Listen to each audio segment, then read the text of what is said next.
Welcome to the Rim Break Rodeo. We hope this video helps. In this video, I will explain how to make a slider on Figma step by step. First, open Figma and create a new frame. This frame will be the canvas for your slider. Next, draw a long, thin rectangle. This will be the track where your slider thumb moves. Finally, design a small, distinct shape, like a circle or square, to act as the draggable thumb. This initial setup is crucial for building a functional and visually appealing slider component. Now, let's turn these elements into a reusable component.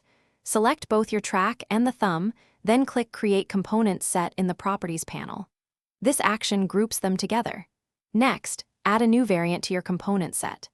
This variant will represent a different state of your slider, perhaps when it's being dragged. Carefully position the thumb within the track for each variant, ensuring smooth visual transitions between states.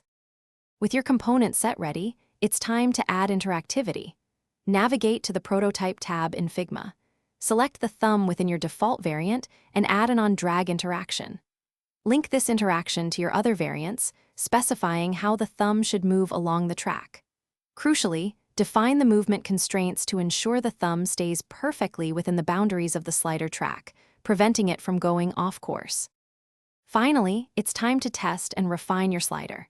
Click the Present button to open your prototype and interact with your newly created slider.